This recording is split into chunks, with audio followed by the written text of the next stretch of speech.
If you're looking for the interpreter on Samsung Galaxy Z Flip 7 or Z Flip 7 FE, then you can find it in Quick Settings. So swipe on the right side from the top towards the bottom like this, and then we can unfold this section in order to try to find the interpreter. In my case, it was already added. I have it over here. In your case, it might be in a slightly different position, and if it's missing, then you can tap on this pen icon over here in the top right corner in order to edit this section, and you should be able to find the interpreter in available buttons somewhere. And then press done in the top right corner in order to save it.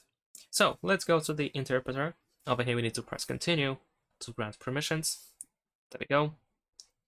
And here it is. So we have the conversation mode. Here we can choose the first language that we wish to use and the other language.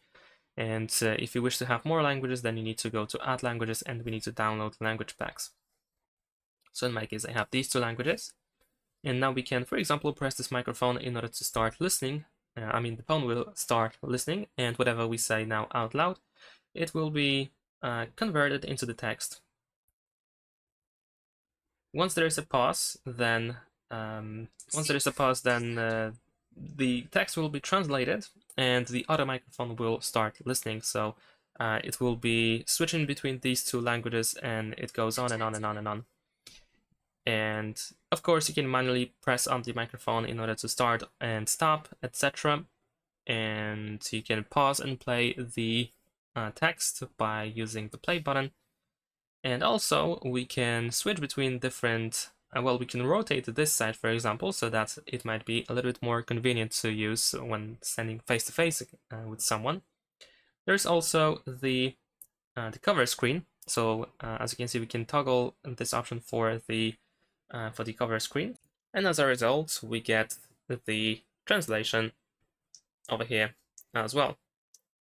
So the first text over here will be displayed over here, so this can be also quite convenient to use.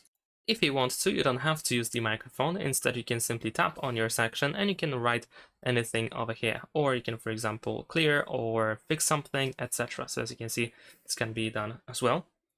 Over here in the top right corner, we have the history. So if you want to get back to a certain conversation, then you have 24 hours to do so. Over here on the left side, we have these three lines where we can switch to the listening mode. There we go. So you can choose just one language. Choose the source language and then the target language, and then whatever it will be said out loud, it will be just translated. So, and we can also add the interpreter to the apps screen, so you should be able to find it over here, so you don't have to go through quick settings again if you don't want to. And that's it. Thanks for watching, leave a like and subscribe.